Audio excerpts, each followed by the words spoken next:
Hello and welcome to Transforming Tomorrow, the podcast from the Pentland Centre for Sustainability in Business. I'm Paul Turner. And I'm Professor Jane Bevington. Today, it's the first of our local heroes, and we'll be speaking to Steve Parkman, a graphic designer from 42 Creative, about how they're prioritising sustainability in their work with us.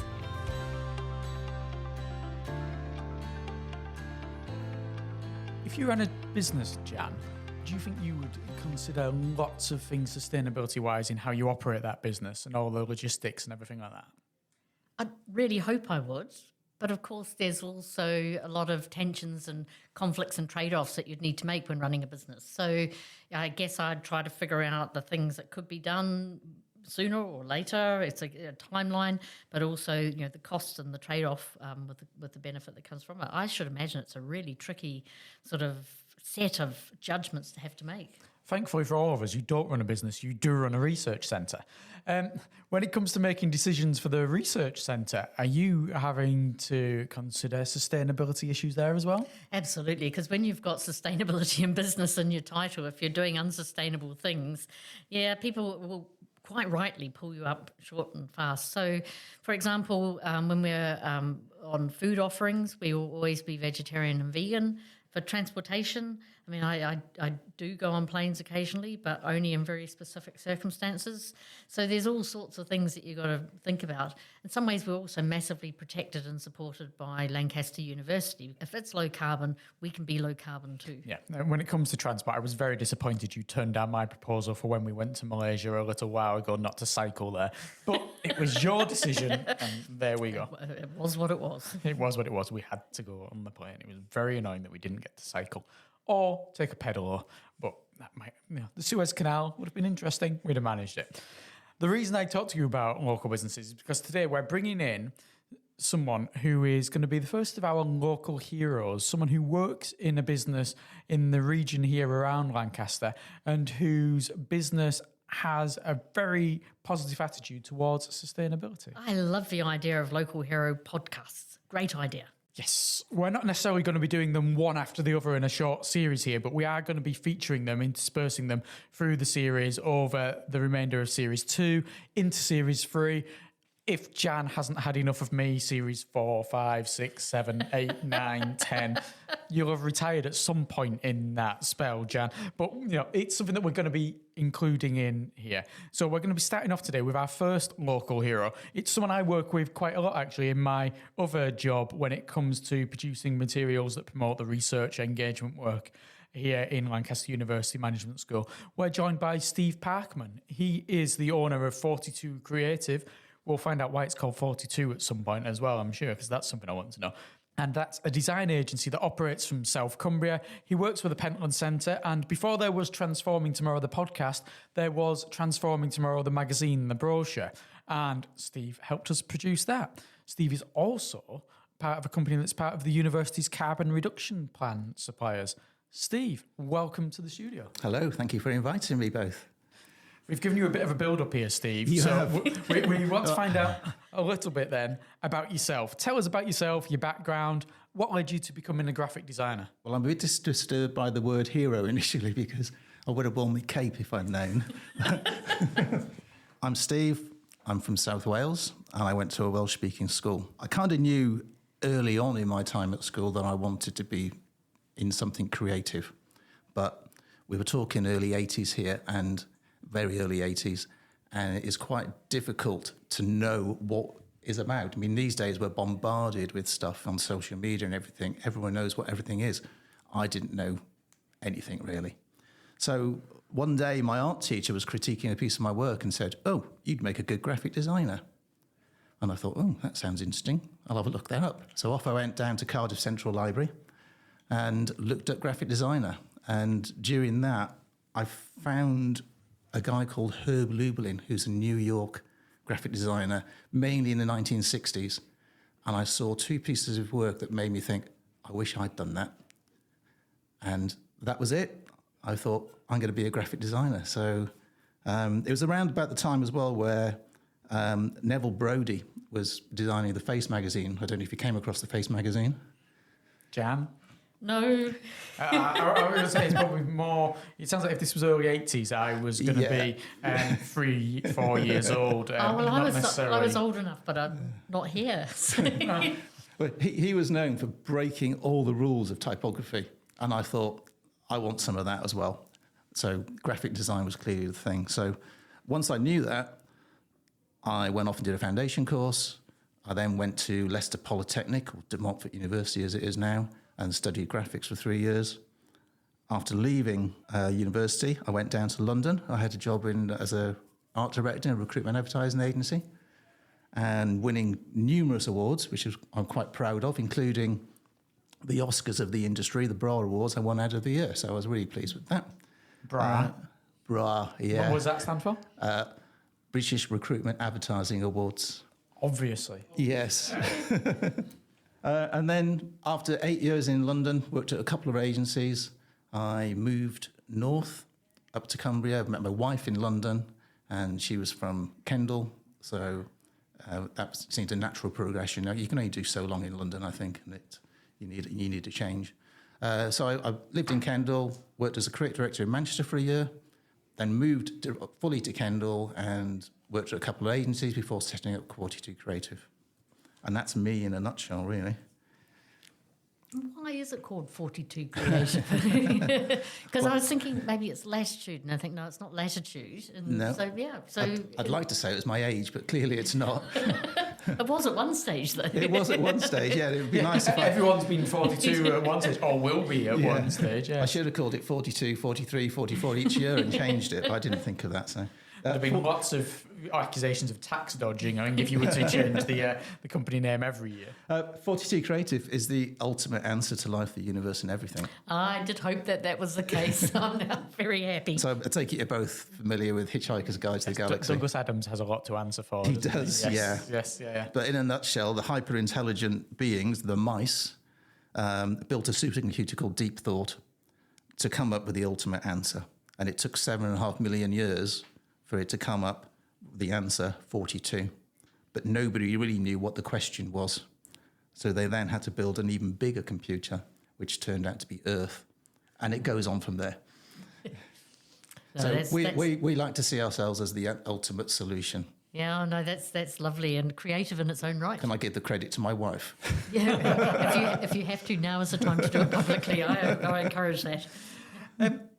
When it comes then to graphic design, print, the areas you work in, what sustainability issues are you coming across? Quite a lot, really. It's changed the role quite significantly. Previously, you would take a brief off a customer, design a job, and execute it to that demographic, get a response, that would be it. Now you have to consider more the customer's perspective and how they want to be perceived. So certainly someone like you, Jan, then the way we execute a project in terms of print or digital, we're very careful in the materials we use and that sort of thing to make sure that we're not harming your brand by shoving 10,000 leaflets out there. So that's the big thing. I mean, when I started out, we didn't have computers. I had a layout pad and a marker pen, and it was a lot simpler. These days, everything goes via print or digital, and there are many ways to go wrong in that route, and you have to be very careful that you're as sustainable as you can be. And print, print's had a lot of bad press over the years, especially recently with a lot of large utility companies, banks, encouraging people to go paperless, save a tree. Let's save the world, go paperless. Whereas it's greenwashing. It's about saving money, and they should just say that, which is fine. But paper is probably the most sustainable, or one of the most sustainable products on the planet, if it's managed correctly. When it comes to this, then, how do you address it within your business? What are you doing within your business specifically to be more sustainable? Okay. Well, there's two sides to that. There's two sides of our business. So there's the design side, and then there's what do we do with that design once we've achieved it, which, as I've said, is either print or digital. On the design side, we can control it. We have a solar array. I don't like to say we're fully off-grid, but we're not far off it. December, January, we start at night time and we leave at night time. And we probably haven't put enough charge on the battery to sustain those bits. But other than that, I mean, at the moment, I don't know what to do with it all. We've got loads of the stuff if you want some. Just brought some in his suitcase today. Spare energy, anyone want some? Yeah, well, the sunshine does it for you. The other side of the business is the print and the digital, which is a lot harder. But we work quite closely with our printer. Our printer also has a solar array, so he estimates that about 50% of his energy comes from solar. All our paper is FFC rated. FFC is the Forestry Stewardship Council. So they manage the forests where all the paper comes from, or the wood comes from. And an interesting point that between 2005 and 2020, European forests grew by a staggering 58,390 square kilometres, which is larger than the size of Switzerland. So it is sustainable as long as we manage it correctly. Further down the line, you've then got the production of the paper, which uses a lot of water, etc., etc. But there are two schemes that we're part of, the Carbon Capture Scheme and the World Land Trust. And what they do is we pay a little bit more per tonne of paper, but they offset the production and the transportation against planting trees in the UK. Digital is a little bit more tricky, but we use a supplier who has a green server. So a lot of your projects are hosted on our green server, which is solar powered. But a lot of digital work isn't.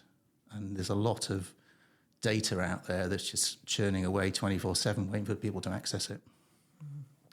So what I really like about that is that in your landscape, there's partners that are either certifying where the timber comes from or ways of joining up and bringing together people to do better things in collaboration with each other. And that's important when you're a small business, to be able to plug into these other schemes and groups of people doing great things.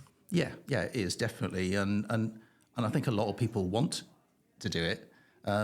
The difficult bit is the cost. I mean, obviously there can be a cost implication. Recycled paper, for example. A lot of our work is educating our customers. So recycled paper, it's quite often requested until they see the cost of it. And also recycled paper is, the energy used to create it, certainly for litho printing, it's fine for packaging, and then it goes to egg cartons, down to cat litter, wherever.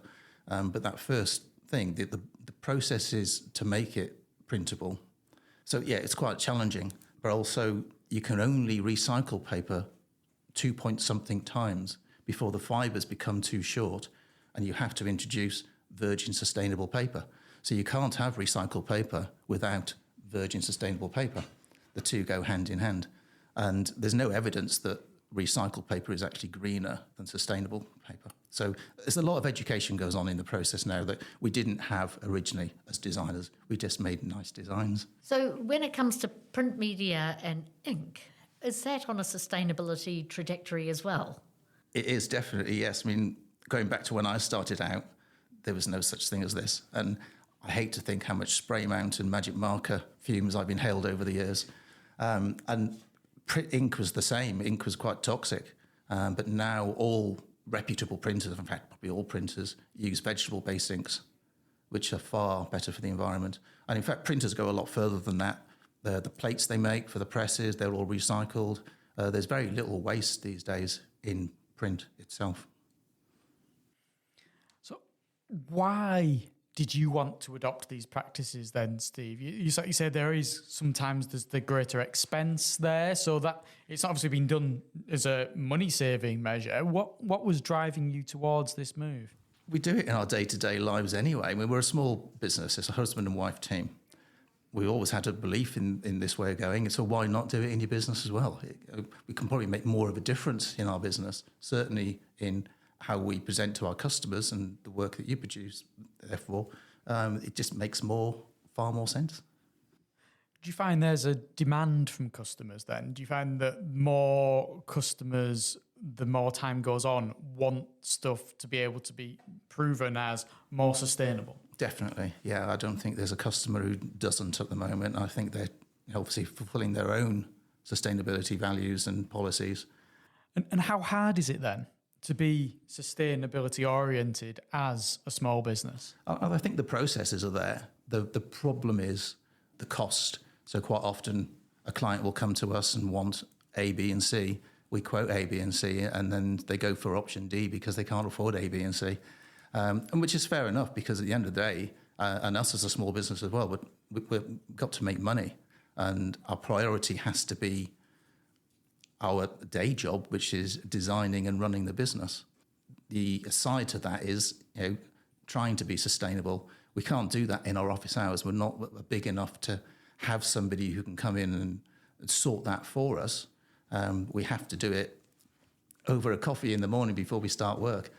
The positive side is we can make change a lot quicker than bigger businesses can. So we can decide over a coffee and implement it by 10 o'clock. There's no delay as such. And if we move from the customers to your suppliers, are you able to have those conversations with your suppliers and they understand what you're asking for and have a solution for you? Yeah, I mean, our suppliers are very carefully chosen, and I've been in the business quite a long time now, and I've been able to build those relationships. So we do try to work with businesses that have the same values as we have. So we work with a print company, MTP. I've already mentioned they have a 50% solar array. Talking to Alistair at MTP, we often talk about papers, and Steve at MTP, they get quite excited by that. In terms of the digital side, we work with a company called DesignWorks, and all their stuff is hosted on green servers, which is a big point of difference that our customers particularly like. And then you also work with bigger organisations such as ourselves here at the university.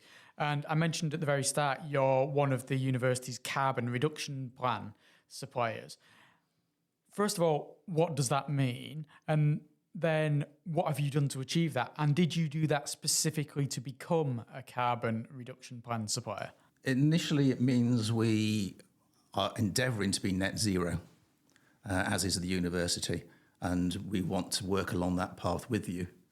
So it does help drive us on. We've actually engaged with a company called Green Small Business, another Kendall company, and they're helping us with our plan, which marries into the net positive direction that the university is going, to help us, give us action plans to move forward. Yes. So the university is a large economic player in this region. And so, I mean, I don't want you to diss the university because we're a part of the university as well. But we have jobs, we have salaries, please be careful. We indeed. So how does the university, through this carbon reduction plan suppliers, do they help you with that in terms of helping you build your capability to join them on that journey together?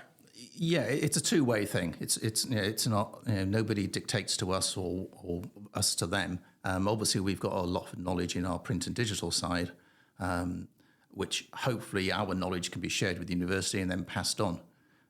Vice versa, they're very helpful in setting goals as well and helping us achieve those goals going forward.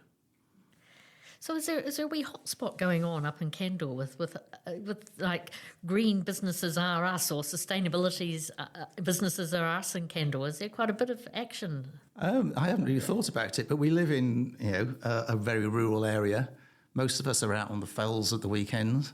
We hang around in the same cafes. It's a small place, so you tend to migrate, I guess, to the same people. Most of the people I've dealt with for years. So we probably have similar values, I would have thought, and that's the reason why. Yeah, that's nice. It's sort of a business ecosystem then, isn't it? It's not just a single business, it's people. Yeah, there's a nice little cafe called No Hands Rest, which is a climbing cafe, which I didn't know that was a climbing term at the time, but apparently resting with no hands, it makes sense. And they hold regular evenings on sustainability and our carbon footprint and things like that, and it's a great environment. Are you seeing it then with other businesses, not necessarily those that you have professional relationships with, but with other businesses in the area that you maybe encounter on a formal, informal basis, that there is that drive among these small companies for sustainability? There is to an extent, but as we mentioned earlier, we have to make a profit. We have to make a living. and it has to be tempered with that, sadly. The people I circle with, and certainly my smaller customers as well, all drive that way. Yeah.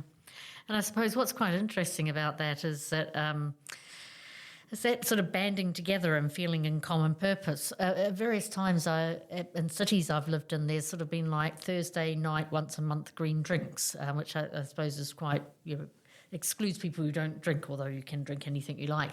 But people used to get together in professional groups and sort of chat about what their employers were doing and what could happen, etc. So I think in that respect, some buddies to go along with a plan is always quite a nice one. And that sort of community spirit and community support, even if you're not necessarily in a business relationship, you can see, well, this is normal, or if we pick up Nick Barter's phrase, this is future normal. This is what normal is going to be, and we can push to that at the right time without collapsing your financials at the same time. I think you're spot on there. The word normal, we don't see ourselves as being necessarily sustainable. It's what we do. Yeah. And the people I deal with, that's what they do. So, I regularly meet for coffees with people, and conversations invariably turn to, in fact, I met with someone this week, and he made it back from Manchester Airport after picking his daughter up with 8 miles left on his electric vehicle. That feels a wee bit tight. It was. I'm not sure I'd enjoy that trip home. The way there, fine. On the way home, for the last 10, 15 miles, am I just about to stop in the middle of nowhere? Steve, what has been the most inspiring sustainability in business publication you've been involved with, designing, printing in recent years then? Well, you're going to hate me for saying this, but there's 2 projects, which is 54 Degrees, which we do at Uport, and Transforming Tomorrow. I like this guess. I'm involved with both of them, so it's me. I am the inspiration. We clearly like this guest, particularly Paul. It's an interesting process. When you design something, I deliberately initially don't read the article. I read the heading, I read the stand first, and then I look for imagery to go with that, because if it doesn't work at that stage, then it's not going to work at all. We then read further into it to back it up to make sure the imaging we're choosing is correct. And some of the articles have really, touched us a bit. So there was one, and it was a while back now, and I don't remember what the article was, but there was a mention about sustainable pensions. And I didn't know sustainable pension was even a thing. I just had a pension. So we contacted our financial advisor, and we now have sustainable pensions, which are, not just ethical in terms of not dealing with oil, but dealing with companies who have modern slavery policies and things like that. And we feel a lot more comfortable. It's not doing very well, but we do feel a lot more comfortable with having it. I don't think anyone's... You feel more comfortable now, but when it comes to retirement, unfortunately... I don't think anyone's pension's doing very well currently. No, they haven't, no. And I'm hoping that sustainable pensions will be something that become more popular, and those businesses are going to thrive over the coming years as well. So hopefully we'll sit on the back of that. Yeah, I think I know the article you're referring to. It was a lot about ESG investing and sustainable investing and such like this, and the trends that there are in the markets and such. So yeah, no, that's interesting to see how that's actually, you've read the article within the publication of 54 Degrees and then applied it to your own life. Well, I've often thought people that do your kind of job, but also Fionn as well, because you get to hear such a wide variety of what goes on in the world, must be, on some levels, some of them will undoubtedly be boring to you, but on other levels, you get to see a wee snippet of all sorts of things. Yeah, it's quite interesting actually, because we do a lot of work in the higher education sector, but we do, because of where we're based, a lot of work in the tourism and hospitality sectors as well, and watching the hotels and guest houses and how they're trying to be sustainable, and the larger attractions. We've got Ullswater Steamers and Ravenglass Railway. I think Ravenglass Railway now run completely smokeless coal and things like that. But at the end of the day, it's a steam railway. It has to be a steam railway, otherwise people wouldn't go to this. They have quite a hard battle, and watching them and what they try to achieve is quite encouraging. That's very cool. And we really like you producing Transforming Tomorrow because it's got a different feel and fit, and we're just trying to communicate in a different kind of way about what the world's like. So we really appreciate your design of that, because we have the idea, but until we see it on the page, it can't sort of jump out at us and make us feel like people would read this. That's very kind of you to say, but I think our job is to make things readable. Yeah. The goal of graphic designer, everyone thinks, is to make things look pretty. It's not. The goal of a graphic designer is to make things look readable to the target audience, and we break the page down into elements, so headline, image, subheading, logo, and we hopefully make you read it in the order we want you to read the page. Well, If it looks pretty as well, then that's a bonus. Yeah, well, I think I'm going to have to go back and read some of the stuff you've designed for us to see how you take my hand without me even knowing it and make me do what you want to do. What worries me is I've been involved in the production processes of these alongside you, and you should have read them before now. But it would appear not. No, I mean read them with new eyes. Oh, okay. Well, Steve, thank you very much for joining us here today. It's been a really good conversation. Thank you. Diolch yn fawr. Having listened to Steve and spoken to Steve, Jan, do you feel in a better position to start up this small business and be more sustainable with it?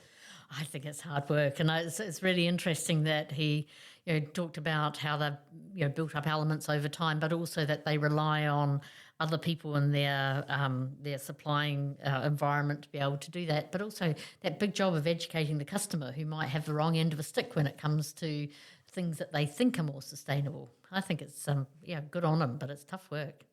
And obviously not just the customer thinking what may or may not be more sustainable, but then realising that sometimes in order to be more sustainable, yes, there is a bit of an extra cost, and have they got the capacity to do that? Because as Steve says, for him and for lots of other businesses, whether it be suppliers, partners, or just other businesses he comes across, profit is still key. You can't run a business that is not making a profit, because that business won't last for very long. Yeah, and it's not even like he's an SME, he's a micro business. The two people making all of that happen. So I honestly, given the kind of work that we've done with him, I thought there was loads more people in the company. So it's really impressive. Yeah, a really small business, but considering so many different elements of it, and obviously striving with purpose to be more sustainable, not just stumbling along and finding himself being more sustainable with what their company is doing, but finding ways to be more sustainable with great deliberation. Yes. And now, one of the things that really he spoke about, which I really picked up on, because I know that we're going to be talking about this in season 3, talking about green servers and the fact that digital isn't sustainable, isn't an area where this wouldn't also be considered. So that was quite interesting to hear about. It's something actually that I spoke to Steve about 5 years ago when we first started doing digital versions of the 54 Degrees magazine, which Steve mentioned, which comes out of the management school and highlights the research here. And we'd already, before that point, had ways of looking at the paper being sustainably sourced and the efforts that Steve had there. But we wanted to make sure if we were going to have this online, what's the carbon footprint of it going to be when it's online? Steve was working with a supplier so that where they stored the data, so that it was done in a more sustainable way. He talked about the solar power that's there, not just for digital, but then his print option as well, and with their own design studio. So it's really interesting to see how they're considering it across all the mediums, because it might be easy to think, oh, if you're working with print, that's where all your efforts are going in with sustainability. But no, Steve's got them with his own design work and design studio, and with where they're storing digital products that they're producing. It's amazing. I also like the feeling that that there might be a sort of a local ecosystem of other small businesses who are on the same kind of journey and have the same kind of attitudes, and there's a chance and a space for people to share that knowledge and to feel inspired by each other. Yeah, and I think Steve just about managed to avoid the feeling of there being some kind of survivalist cult near Kendal when he talked about going off grid and being in Cumbria and having all of these people who meet up for green drinks, which, again, I at first I wondered if that was the colour of the drinks and it was like some kind of Soylent Green solution. But no, the fact that you've got businesses who obviously have similar attitudes, the business owners, the people who are making these decisions, working in a similar pathway. And it's good to see that Steve's finding that businesses are naturally coming to this as well. They're not always being forced. Some of them will be being forced to do it by market circumstance, but a lot of them are coming to these decisions naturally. Yeah, that's inspiring in itself. Next week, Jan, I think we're going to go from Kendal to India. That's a big shift, but a good shift.